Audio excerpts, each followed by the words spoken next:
je suis venu cet après-midi rencontrer les différents acteurs du secteur de la communication au Sénégal. C'était l'occasion pour moi, en tant que nouveau ministre de la communication, de la télécommunication et de l'économie numérique, dès l'entame de ma mission, il est nécessaire effectivement de rencontrer tous les acteurs du secteur de la communication, parce que comme vous le savez tous, que la communication vient d'être rattachée aux télécommunications et à l'économie numérique. Donc, pour des raisons de cohérence, le président de la République, son Excellence Macky Sall, a eu à décider du rattachement de ce département de la communication à celui de télécommunications et d'économie numérique. La communication est un département d'une importance capitale, raison pour laquelle j'ai sollicité l'ensemble des acteurs principaux du secteur pour pouvoir effectivement faire un moment de rencontre effectivement avec eux de courtoisie, une rencontre d'échange qui s'est finalement transformée d'ailleurs en séance de travail. Tellement les problèmes soulevés sont d'une importance capitale pour les acteurs, nous avons pu discuter plus ou moins au fond de plusieurs sujets. Mais ce qui est important, ce qu'on a retenu en tout cas, c'est que le ministère ouvre ses portes à tous les acteurs et des rencontres sectorielles se feront, secteur par secteur, acteur par acteur, pour que vraiment des solutions puissent être trouvées aux différents projets, aux différentes difficultés que traverse le secteur.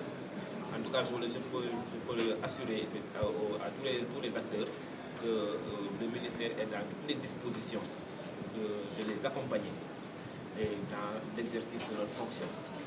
Et je peux résumer en tout cas la teneur de nos discussions en plusieurs 3 ou 4 points. Parmi ces points-là, d'abord la question de l'assainissement du secteur, parce que nous savons tous que le secteur de la presse est un secteur qui doit être assaini. L'objectif, c'est de faire redonner à la presse sénégalaise toute sa dignité et toute sa prestance qui est la tienne dans ce secteur d'aujourd'hui de l'information et de la communication, qui est un secteur qui mérite un véritable encadrement, une régulation. Et de ce point de vue-là, nous avons vu que le CORED, qui est le Conseil pour l'observation effectivement de l'éthique et de la déontologie dans le secteur de la communication, joue un rôle important. Parce que les journalistes d'abord, parce que le secteur de la presse déjà a d'abord s'auto-régule d'abord en veillant effectivement au respect de l'éthique, au respect de la déontologie, qui devrait être toujours le maître ou le leitmotiv de tout acteur de la presse, de quel que soit le média utilisé. Et nous avons essayé d'évoquer la question du CNRA et de la mise en place aussi de la haute autorité de régulation, qui est la ARCA, qui doit quand même être mise en place très rapidement pour répondre au mieux aux défis, aux difficultés liées dans le secteur des réseaux sociaux, dans le secteur du numérique. Et c'est une demande forte des acteurs. Et donc je pense que dans la République, nous allons remonter les informations et que d'ici très peu, cette autorité sera mise en place pour permettre effectivement une meilleure régulation du secteur. Il a été question également de la santé financière des entreprises de presse. On sait tous que effectivement, la presse aujourd'hui traverse des difficultés, au même titre que tous les secteurs de l'économie, liés effectivement à la guerre en Ukraine, liés à la crise mondiale.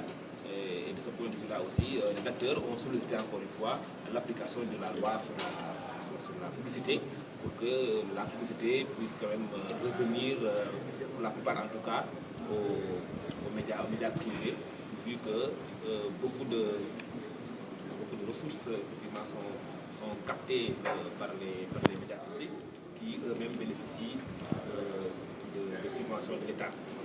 J'ai eu à préciser effectivement si ces médias publics-là, malgré le financement de l'État, si ces médias publics-là continuent à avoir ces publicités-là, parce que c'est une nécessité, parce que les fonds alloués par l'État du Sénégal à ces médias publics sont insuffisants pour asseoir, pour continuer à supporter leurs charges.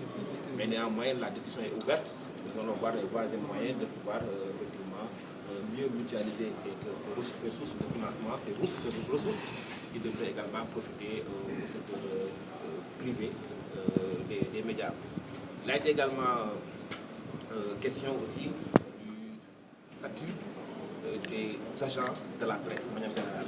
Ce n'est pas le statut des journalistes ou des techniciens, c'est le statut des agents des entreprises de presse. Il est important que la convention collective soit respectée.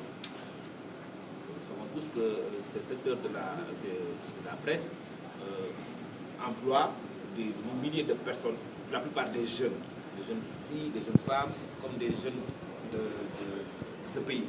Donc c'est un secteur éminemment important. Et là aussi, il est important de pouvoir revoir un peu les conditions d'application de la convention collective du secteur. Parce qu'effectivement, nous avons vu, c'est une réalité aussi, qu'il y a beaucoup de précarité de l'emploi dans le cadre de dans ce secteur. Et il est important aussi que l'État aussi veille avec les acteurs dans une discussion franche à la condition de tous les agents du secteur de la presse pour qu'effectivement cette disposition du code du travail soit respectée et que même par ricochet, que les entreprises de presse aussi soient soutenues par l'État dans le cadre effectivement de cette régularisation administrative et même financière des agents qui sont dans le secteur. Et sur le climat social aussi, donc ils m'ont soulevé quelques difficultés dans certains organes de presse publics. Et donc là aussi, nous allons prendre toutes les mesures idoines pour effectivement apaiser le climat social, parce que ce seront des directives fermes de la mission de du président de la République. Donc, tous les moyens doivent être mis en œuvre pour assurer un apaisement du climat social dans le secteur de la presse. Et d'autres éléments très importants aussi, c'est que la presse aujourd'hui fait face à un défi. Le défi, c'est le défi de la désinformation. Il est important que la presse retrouve ce que j'appelle la crédibilité de l'information. Il faut que, au Sénégal, lorsqu'une information est diffusée par un organe de presse, que cela soit considéré qu'on ait une présomption de crédibilité et de véracité de l'information. Et que l'on ne soit pas dans la suspicion dans l'information. Et là, c'est un travail très important. Et là, j'appelle le CORED effectivement à mieux. D'ailleurs, nous allons essayer de doter le CORED de plus de moyens à travers le fonds d'appui et de développement à la presse. Et puis, il est important aussi que le CORED joue son rôle, que la presse, les acteurs jouent leur rôle pour qu'on ait une presse crédible, avec des informations crédibles, surtout dans un monde où quasiment tout le monde est journaliste, tout le monde diffuse de l'information. Aujourd'hui, il est important que la presse sénégalaise sache qu'elle a un rôle important, un rôle d'éveil, qu'il n'y ait plus de confusion de genre, que l'information soit de l'information, que l'animation soit de l'animation, que l'on soit dans un pays où l'on donne de la vraie information. Et ça, c'est un travail que la presse elle-même doit d'abord s'exiger avant même que l'autorité de l'État puisse les accompagner. Il appartient à tout acteur ou toute entreprise de presse de tout faire pour la diffusion d'une information vraie et d'être dans la présomption de véracité de l'information et non pas dans la suspicion dans l'information.